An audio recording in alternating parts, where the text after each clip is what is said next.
Opa, tudo bom? Aqui é o Luiz Oliette trazendo mais um vídeo para vocês. E no vídeo de hoje eu vou falar sobre um assunto que eu creio que vocês gostam muito de vez em quando aqui quando eu trago no canal, que é justamente métodos de estudo e dicas, conselhos que eu dou aqui para vocês lerem melhor, para vocês estudarem melhor e etc. E o título do vídeo é justamente isso. Antes de estudar qualquer coisa, faça isso. Eu garanto para vocês, galera, que essas dicas, essas coisas que eu vou falar aqui vão ser essenciais para a vida intelectual, a vida de estudo de vocês, eu tenho certeza. Então eu peço já o like de vocês, peço também que depois ao final do vídeo vocês compartilhem e comentem abaixo o hashtag conhecimento é poder. E vamos lá, sente-se, acomode-se, pegue uma xícara de café e vamos obter conhecimento mais uma vez. E a primeira coisa que a gente tem que fazer antes de estudar qualquer coisa é justamente o mapa geral do estudo. E dentro do mapa geral eu vou falar sobre duas coisas: a história da ciência e os seus principais autores. Galera, me expliquem uma coisa aqui. Como é que vocês vão estudar uma teoria de psicologia se você não tem o panorama geral da coisa? Se você não sabe de onde surgiu aquilo, qual é o status questiones? O status questiones é justamente o contexto do debate, ou seja, a noção do debate que está em torno daquela questão, daquela teoria. A história daquele debate e a história daquela teoria. E da pessoa que fez a teoria, né? E da pessoa que tentou refutar, da outra pessoa que tentou refutar, da onde surgiu essa questão, se lá atrás teve uma questão parecida e por aí vai. Então como é que você vai estudar qualquer teoria, por exemplo, sobre psicologia e não tem o panorama geral? Se você não tem o panorama geral de psicologia, você simplesmente não sabe o que é psicologia. E se você vai estudar algo de psicologia sem saber o que é psicologia, você vai fazer uma confusão tremenda. Você vai usar esse conhecimento como se ele estivesse pairando no infinito e no universo, sem nenhuma sustentação e nenhuma história por trás daquilo. E quando eu falo aqui que você precisa ter um mapa geral daquela ciência, não é só a história da ciência, como aquela ciência surgiu, mas também os principais autores. E aí o que eu vou recomendar para vocês? Peguem bibliografias. Bibliografias são livros que eles contam às vezes uma história e eles colocam também uma lista de livros, né? E ali tem a lista de livros, uma história, digamos assim, geral daquela ciência. E aí o que eu recomendo para vocês? Peguem vários livros, né? E vocês fiquem, por exemplo, você quer estudar psicologia a sério mesmo, e você não tem dinheiro para pagar a tua faculdade. Pega umas 4, por exemplo, né? Umas 4 bibliografias de psicologia. Cada uma, por exemplo, é bom você pegar também cada uma com um intuito diferente, né? Porque muitas das vezes não vai querer enfatizar uma questão porque às vezes um quer enfatizar uma questão da psicologia, o outro quer enfatizar outra questão. E aí você pega tudo isso e você você fica 1 ano, 2, anotando isso. E aí você pega o autor, o ano que o autor publicou as obras dele, as teorias, etc. Também o ano que ele mais foi influente, que às vezes ele é mais influente depois da morte dele, você anota isso também. E você coloca um breve resumo. E aí você coloca também um breve resumo das coisas que ele fez, das coisas que ele exerceu. E aí você coloca um breve resumo da vida de estudos dele, do que ele produziu, do que ele fez, etc. E aí não tem problema, você pode pegar também outras pessoas que falam sobre esse autor. Não tem problema, de início você pegar a opinião de outras pessoas. Mas depois que você fazer todo esse processo, você vai até a matéria-prima, digamos assim, que é o próprio autor, e vai ver se o que estavam falando dele era correto ou incorreto, né? Mas isso depois de você fazer todo o mapa geral. E aí o que vai resultar disso? Você vai ter um panorama de como a psicologia, né, o exemplo que eu estou usando da psicologia, se desenvolveu durante a história, talvez até mesmo qual foi o precursor que iniciou a ciência chamada psicologia e quais foram os principais autores da psicologia, quais foram os principais escritores, os principais psicólogos que falaram sobre esse assunto, entende? Então é maravilhoso quando você tem todo esse panorama. Não adianta você sair lendo livros anarquicamente, se você não tem o conhecimento do que está por trás daquilo que o cara está falando.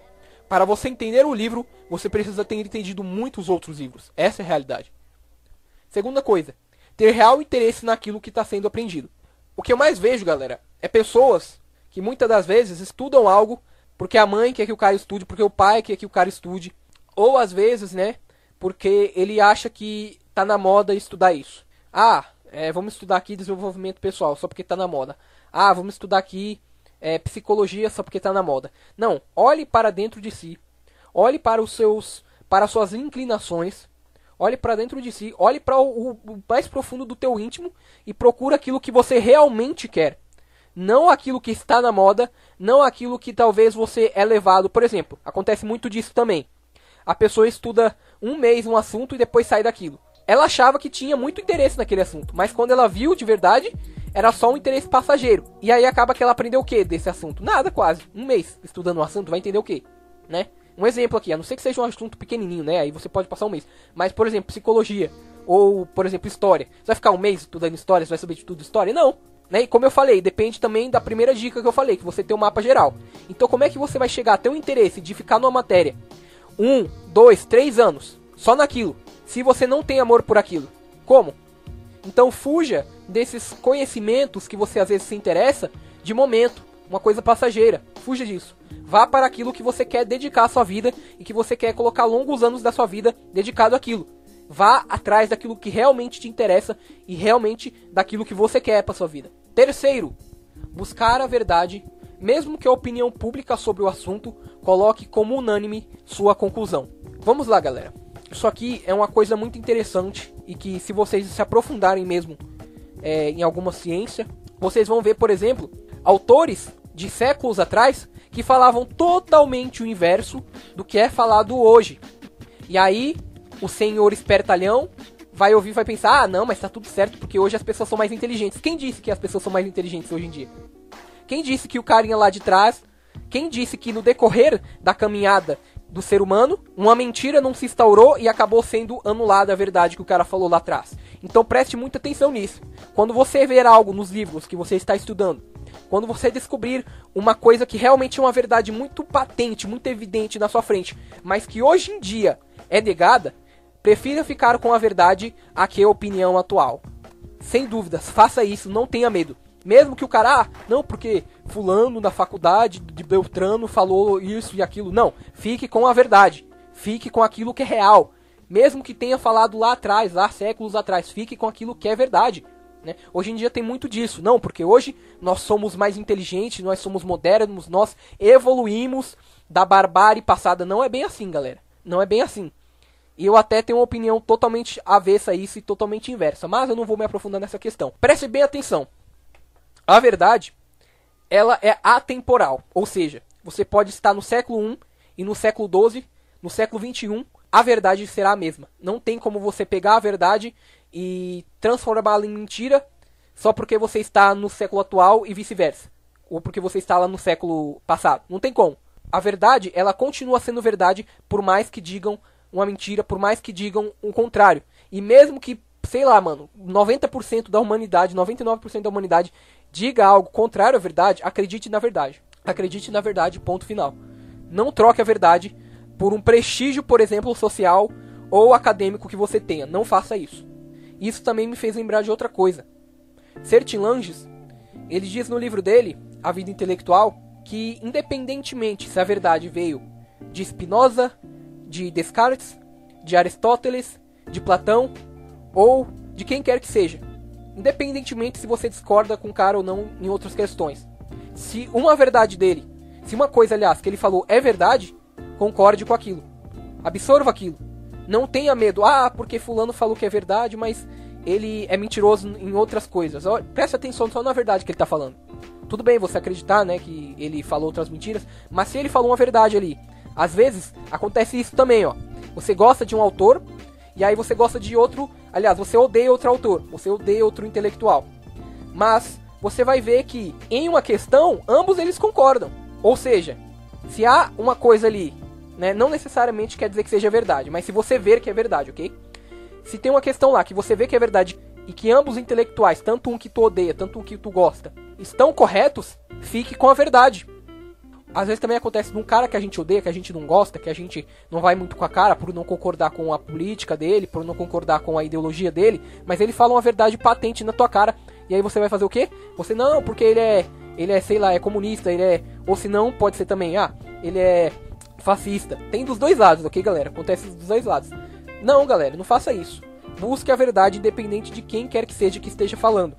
A gente vai achar preciosidades até no autor mais medíocre e até no escritor mais mentiroso e falso consigo mesmo e com as coisas e com a realidade ao seu redor. Às vezes, sem querer, às vezes ele fala uma verdade. Então, galera, por favor, escolham a verdade acima de tudo. E eu recomendo as leituras do livro do Sertilanges, né, A Vida Intelectual, Jules Payot, a Educação da Vontade, e O Trabalho Intelectual e a Vontade. Esses 2 livros do Jules Payot, que eu vou colocar até na descrição o nome e o PDF, se eu puder. E também, galera, outro livro aqui, O Trabalho Intelectual, Heang Tom. Eu recomendo que vocês leiam esses livros e me falem, depois de ler todos esses livros aqui que eu citei, que inclusive eu já li esses 4, e se a visão de vocês sobre o que é a vida de estudos não será mudada. Eu tenho certeza que depois de ler esses livros, meu amigo, se vocês querem ser inteligentes, né, como pensar igual o Luiz, lê esse livro, caramba, lê que eu tenho certeza que se você vai ler, que eu tenho certeza que a sua visão de mundo vai ser assim ampliada para um nível absurdo. Ok, galera? Então é isso. Eu agradeço por essa oportunidade de estar aqui falando com vocês. Peço novamente que vocês compartilhem para seus amigos, que vocês comentem aí abaixo #conhecimento é poder, e também que vocês deixem um like de vocês. Entrem lá no Telegram, no grupo do Telegram, no grupo do Discord, também no meu Instagram, me sigam lá, @luisdn007. De vez em quando eu posto alguma coisa lá, eu posto algumas aulas até nos stories. Então apareçam por lá, por favor, que vocês vão ter um conteúdo extra, que eu garanto que vocês não vão se arrepender. É isso, muito obrigado até aqui. Um abraço a todos e tchau.